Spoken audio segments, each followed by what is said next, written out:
You only have 20 minutes before your interview and you're starting to spiral. I just want to let you know you don't need more time. You need a better plan.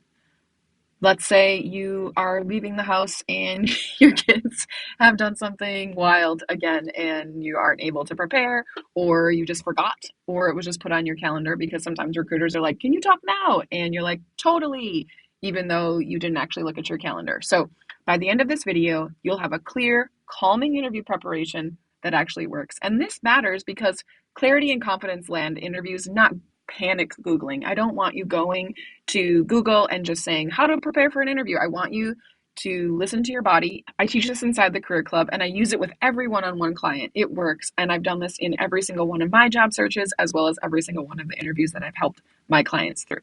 All right, so you have 20 minutes at minimum. I want you to do a Google search or a ChatGPT search of the company that you're interviewing for.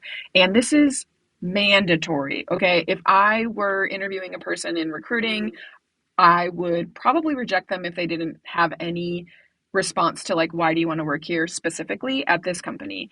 And I actually talked to a hiring manager recently who said that there were candidates coming through the pipeline that didn't know what the company did. Like, can you imagine going to an interview and not knowing what the company does? Come on, use the tools that you have. It's very quick. It's so simple now to use Gemini or ChatGPT or Google to find information.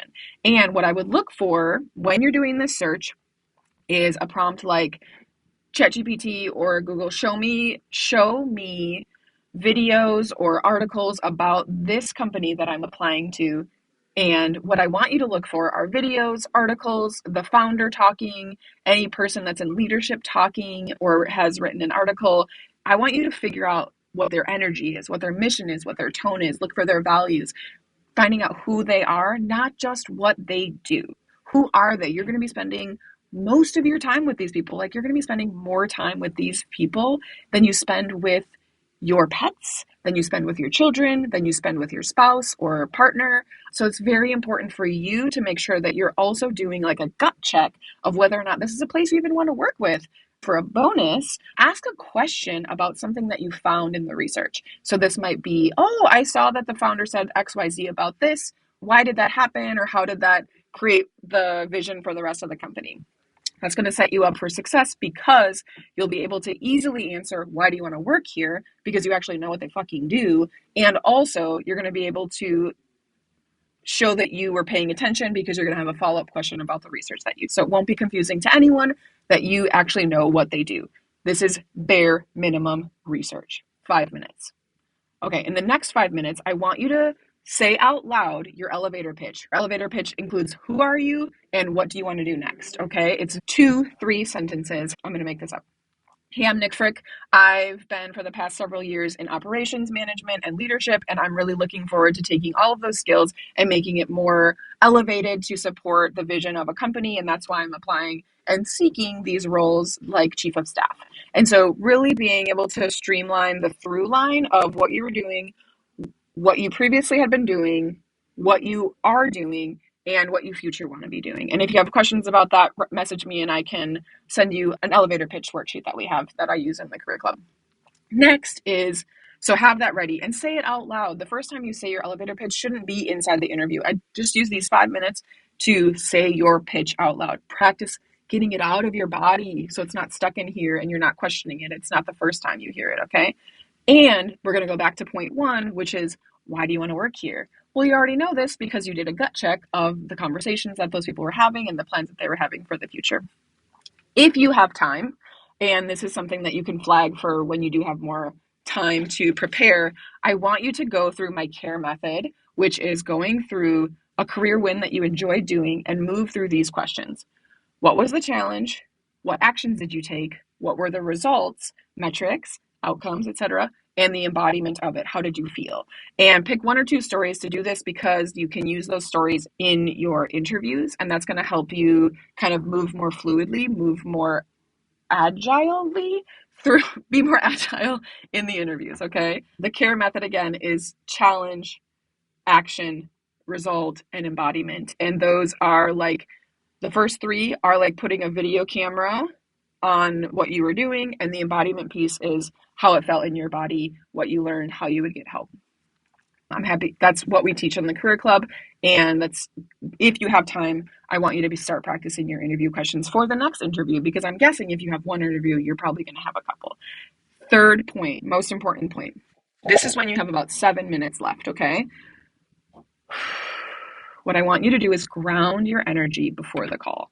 What do I mean by that? What I want you to do first is put on a song that you love. And I often find that sometimes when we're in this panic situation or we're relying on anxiety to move us through, we forget what songs we like. We forget what things we like. And so I want you to grab the Spotify playlist that I made for this very reason. I'll link it in the comments and hit shuffle on it. It is something that just is going to move you out of your head and into your body. And we need you in your body for your interview, because if you're in your head, you're going to be questioning your answers. You're going to be doubting yourself. Imposter syndrome is going to come up. You're going to start rambling. You're also going to stop. You're also, the opposite of rambling is like cutting your answers short. And so it'll help you be more you during the interview. And that's what we want, right? We want to be more you, because you are going to be there. And if you have to be not yourself, then you don't want to work there in the first place. Part of this also is while the music is still playing, so you played one song, maybe 1.5 songs, this is when you want you to log in, check your tech. This isn't a time to be like putting last minute changes on an interview question or your presentation. This is a time to be music on, like noise canceling headphones on, right? Log in with the music still on, check your tech, make sure that your potential AI transcriber is not going to join the meeting. Make sure you have your water. I don't have my water with me, but that would be so that you could get asked a question. And if you don't know the answer, you just take a drink, take a breath, come back to your body, and then respond. And the water is a way to help you as a tool for giving yourself more time. I also want you to have a pen and a notepad just in case you want to be like scribbling while they're talking. It helps your jitters maybe. All right, so while you're in there, as soon as the interviewer comes in, remember that you don't actually know where they're coming from, what call they had before this, what they were doing. Maybe they were just thrown your resume, and maybe they haven't even looked at your resume. So I want you to, when they walk in the room or walk onto the screen, visualize your feet grounding into the earth. That could either be imagining like vines coming down your feet and reaching down to the center of the earth, the magma, or this could be imagining your feet in the sand. That's what I like to do, because sand feels like very weighty. So maybe imagine your feet in the sand, and as soon as they come in, breathe. Hello, nice to meet you. I'm Nick Frick.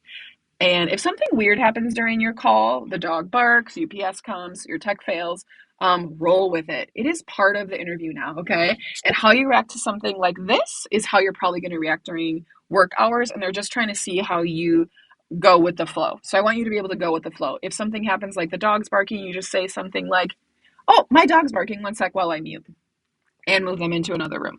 Or, "Oh no, my Bluetooth isn't working. It's still connected to the thing. One second while I figure that out. Thank you so much for your patience." And then the third option could be like, "Oh, my AI transcriber joined. That's hilarious. These silly robots." And then just play it off and then try and figure out how to remove it, or just say, "Sorry about that."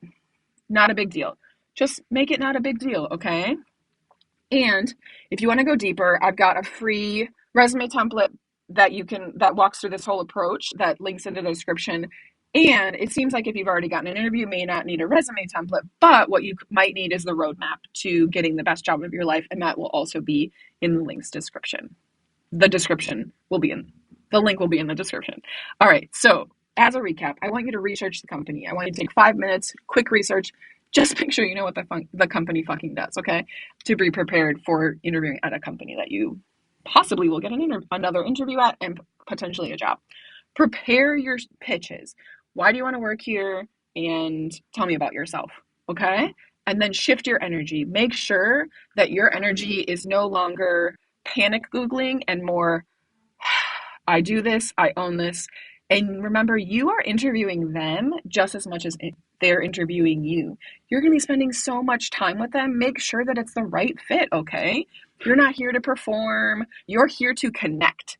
You're here to connect with them and do a gut check and a body check. If it feels weird, you probably like that might be a yellow flag that you want to keep checking in to see if it makes sense.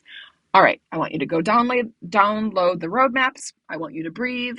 I want you to interview and go in as yourself. You got this, my friend. See you on the other side.